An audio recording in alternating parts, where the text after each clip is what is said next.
The Chiranjeevi. Where do we even begin this topic? The midpoint of the avatarams, no? 5 are over. Matsya, Kurma, Varaha, Narasimha, Vamana. Now, this also teaches us beyond this linear demarcation of avatars, where we say, okay, these are 10. Within these avatars and beyond, there are other ways to categorize them. One way to categorize is these 10. But even within this, you have different categories. For example, there are 3 avatars that are known as Purna avatars. They are considered to be complete manifestations of Vishnu. So the essence of Vishnu's entire energy, Vishnu's entire Shakti is present in those 3. One is Narasimha, which we just spoke about. The other 2 are Rama and Krishna. Then there is another category that is called as Avesha avataram. Avesha means to take control of. This avataram, Parashurama represents. So what happens here is Parashurama is a rishi. He is a rishi into whom 2 digits, for the lack of a better word, 2 portions, let's say portions, 2 portions of Vishnu's energy take control. And those instill into him a divine purpose that appears to be very violent, which is that he takes it upon himself to rid the earth of the burden of 21,000 kings. Why 2 digits? These 2 kalas is how much this Muni is meant to receive from Vishnu. Meaning that these 2 will perform the job. What he's supposed to do, he's supposed to achieve the death of 21,000 adharmic kings, adharmic rajas. 2 digits of Vishnu is enough for that. Now, interestingly, so Parashurama does that, right? He takes an oath. Essentially, there is his own life story, or the Avatara story tells us that he finds that his father has been beheaded because of these kings and their sense of arrogance. So to check that, he says, I'll rid the earth, which is Vishnu renewing his pact to Bhudevi, saying, anytime somebody takes you for granted, I will come and I will ensure that balance is restored. Now, when this is finished, this is a very beautiful avataram because this avataram overlaps into the next one. Right after Parashurama comes Rama. Parashurama and Rama meet. When do they meet? They meet in Ramayanam at the time when Rama and Sita they've gotten married. In Mithila, Shiva Dhanush is broken. He breaks Shiva's bow, Rama. I know I'm jumping to the next avataram, but that's to show how the connect happens here.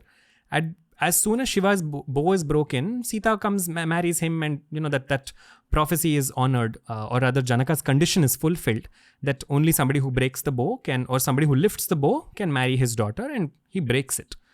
They get married. When they're leaving Mithila, Parashurama appears. And he says, who is it who had the audacity to break my Ishtadevata's bow? My Ishtadevata is Shiva. So in that point, he gets into a combat with Rama.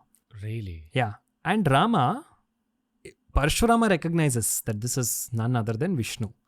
Parashurama himself, who is an avataram, recognizes that this is the complete manifestation of the Lord in front of me. He gifts him Vishnu's bow.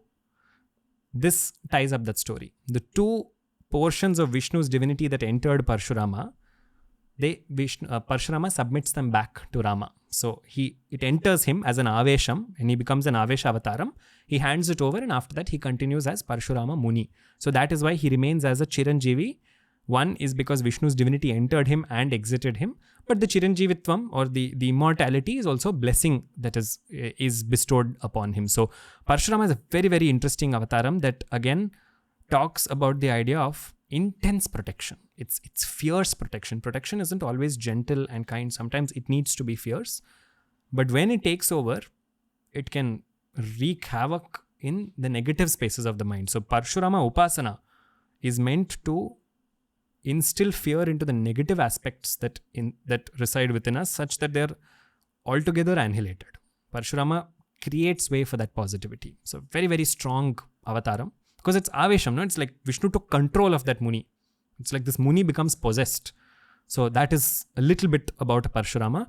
But again, you touch Parashurama and what other subjects will open up. On one hand, Parashurama leads us into his mother. The worship of his mother is a beautiful cult which is seen in the southern parts of the country, which is called, his mother is Renuka Devi. So there is a very, very interesting story about her. Renuka Devi is known for the power of her chastity. Parashurama's father, Jamadagni, one day he notices that Renuka Devi's mind and there is some desire that is born within her. So as a Leela, we see the story in which he asks all his other sons saying, will you all do as I tell you to without asking any questions? So they say, what do you want us to do? Kill your mother, behead her, because she has lost her chastity by virtue of thought. They all say no. He looks at Parashurama. Parashurama's father Jamadagni looks at Parashurama and he says, will you kill her? Will you behead her? He says, okay, I'll do it. So he beheads his mother. Jamadagni is so moved that his son didn't ask any questions. He did as he was told, that he asks him saying, ask me for a boon. I'll give you anything you want. He says, bring my mother back to life. So he says, okay, so be it. Put your mother's head back on her body. So Parashurama, in his excitement to put his mother's head back on her body, he doesn't notice that he's picked up the head of someone else, of another lady, and he puts this head onto his mother's body, which results in the fusion of two different people coming into one body, which is why this goddess was previously called as Renuka, who now had the head of another woman whose name was Yellamma, has now merged into one goddess called Renuka Yellamma. Extremely popular cult in the southern parts of the country. What is particularly interesting about this cult is, this goddess is the patron deity of the transgender community. Because the story links itself in such a way, the sons, or rather Parashurama's brothers, who said no when their father said that, will you do what I ask you to? They said no. He curses them to lose their masculinity. So when his wife comes back in this form, they all go and seek shelter with her, with Renuka Yellamma. And she says, I will constantly watch out for you. You are all my children. Which is why if you see, Renuka Yellamma has a temple in Karnataka called Saudatti.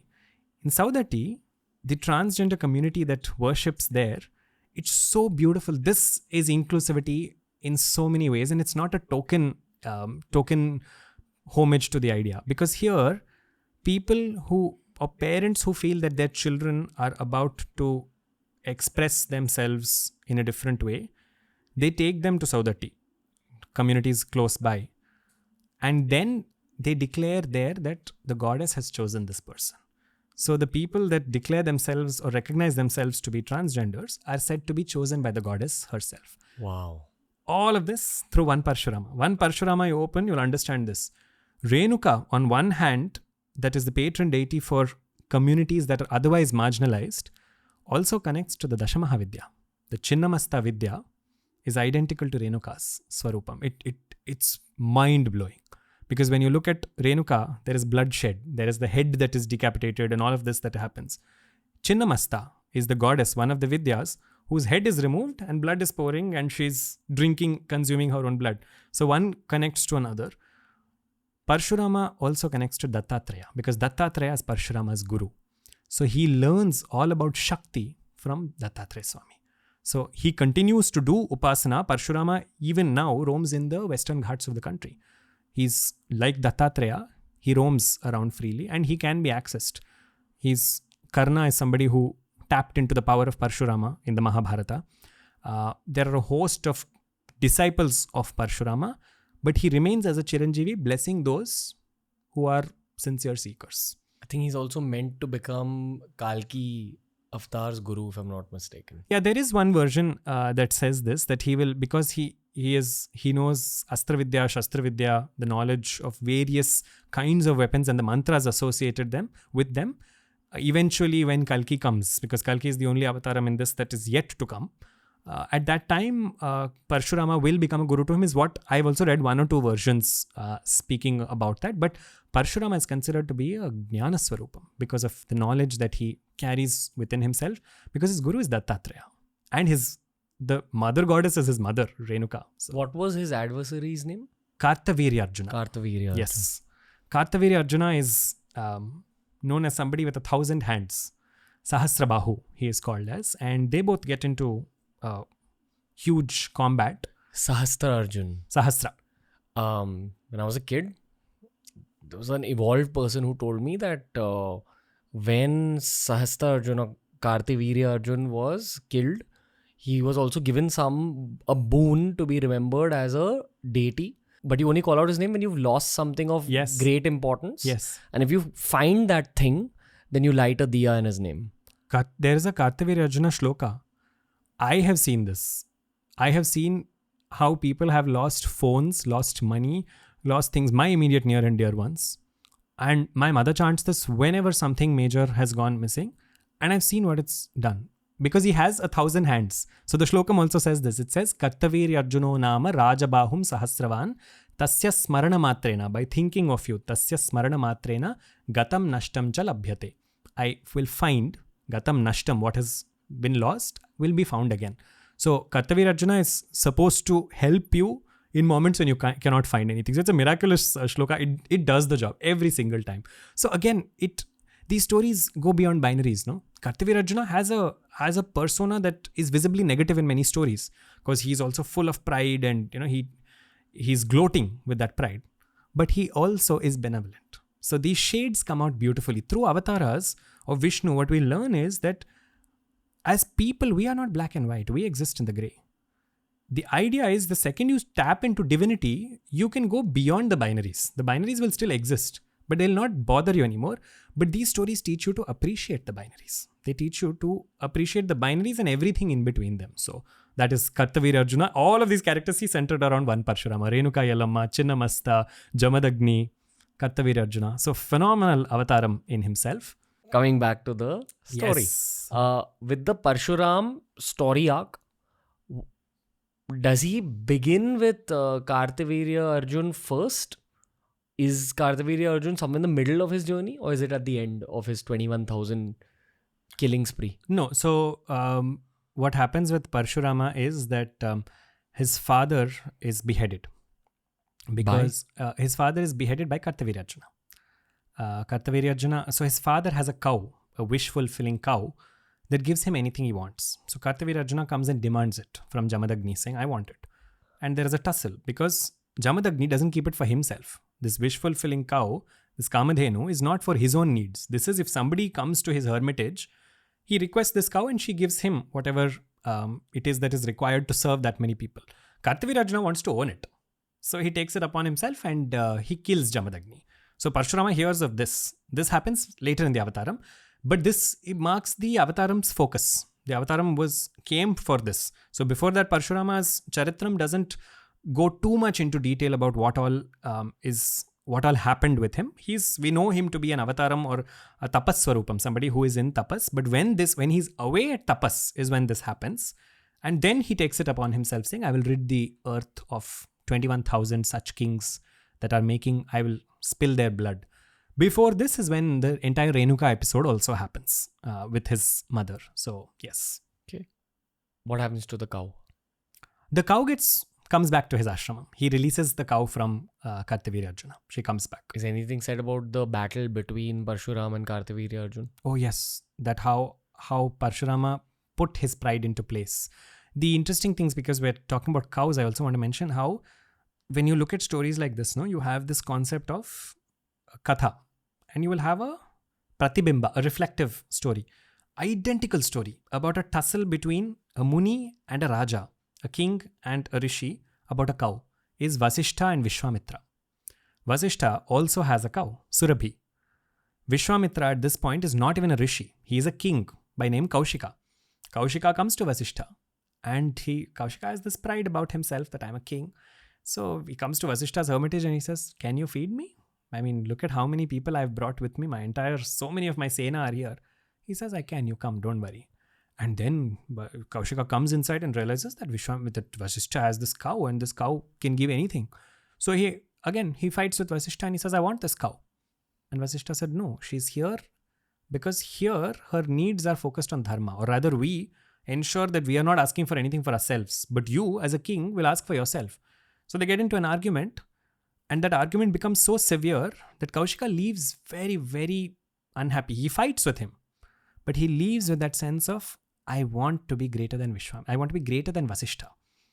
And he takes that penance upon himself saying, let the world know me as a Brahma Rishi, because Vasishtha is known as a Brahma Rishi, the greatest title amongst rishis. So Kaushika says, let me also become like that. And he keeps on ascending in his spiritual merit till he finds that point where he realizes he's lost competition. So look at the contrast in the stories, right? There is one Vasishtha and Vishwamitra. Here, Kaushika, which is the king, the angry king who wants to win, he reaches that point where he realizes, I don't want to be in competition with anyone. I want to be a friend to the universe. he moves from a state of anger and hatred into universal love. Universal love is Vishwa Mitra. He becomes a friend to the universe.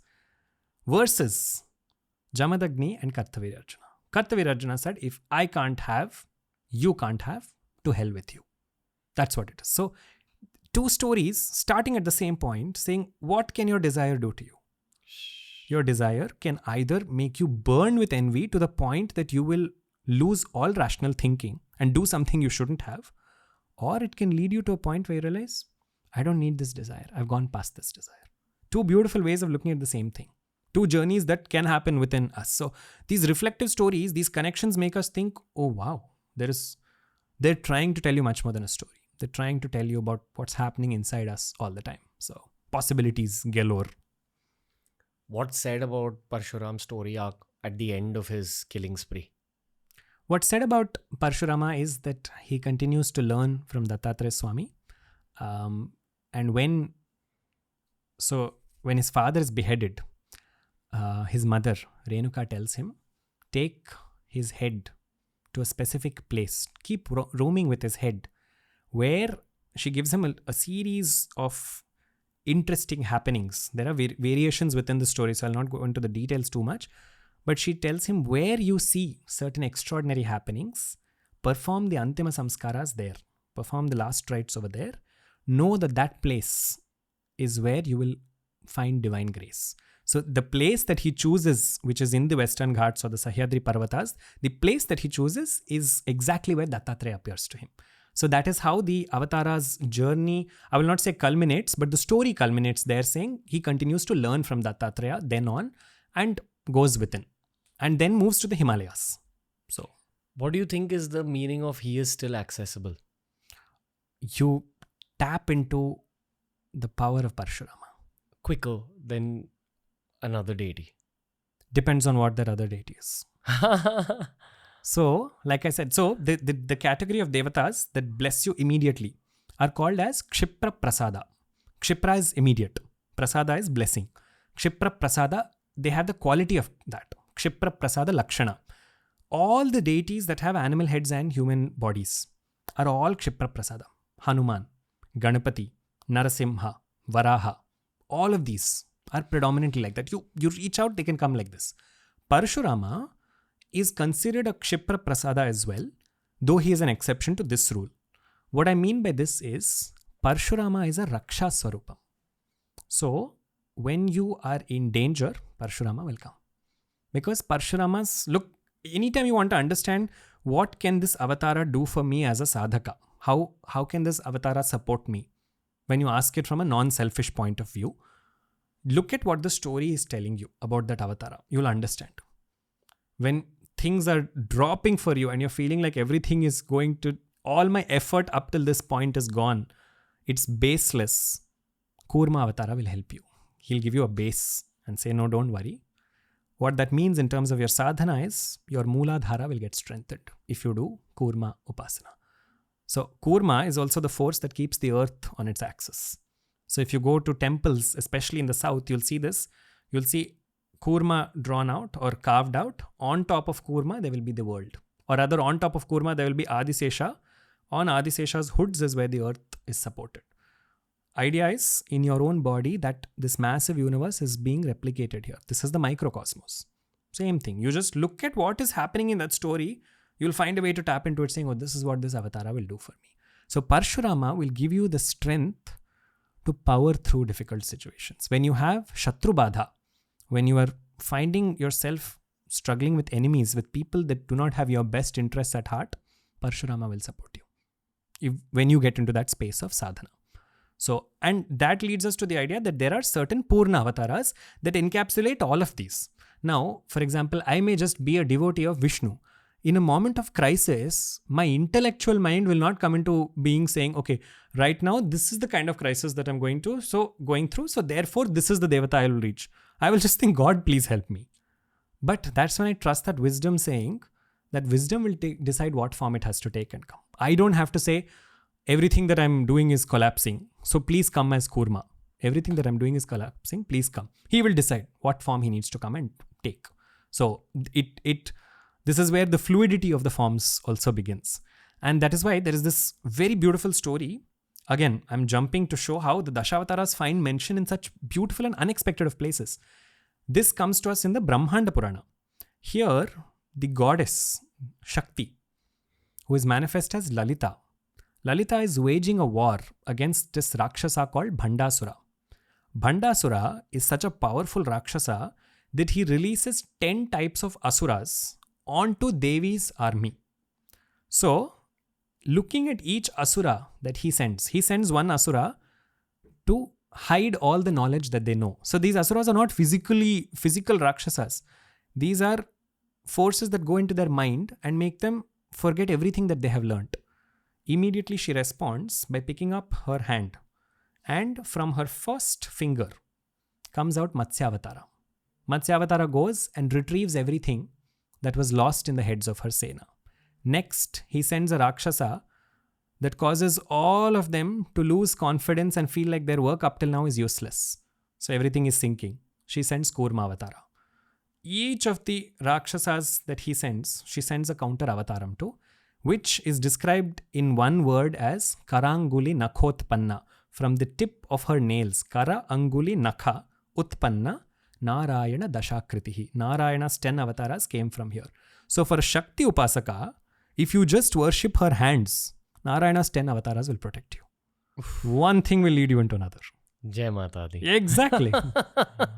Just because she's his sister. So of course people get into like endless loops about so which came first then. Or which one's greater. Which one's greater? But that's Maya at play. That's Maya at play. You hold on to what speaks to you. You don't, in the space of sadhana, you will not care about what's greater. It is, sure, it's definitely intellectually stimulating and to understand that, and that has its place. But in the realm of sadhana, that will disappear. In the realm of sadhana, when I see her hands, I will remember Dashavataras. As a sadhaka, that's all I need to know. So that then leads to the idea of any kind of negativity that is present. Divinity has the ability to counter that immediately. And that is exactly Rama Avataram. Again, Rama and Krishna Avataram, we open them, they're like massive chapters in themselves. And this episode is pretty hypnotic already. Yeah, exactly. So, I mean, we can just do a namaskaram to them from afar because they are, when they come, they will demand full center stage. So, hey, if you enjoyed today's clip, make sure you check out all the other clips we've uploaded on this channel. You'll find a clip related to almost every single topic as long as you're willing to search for it.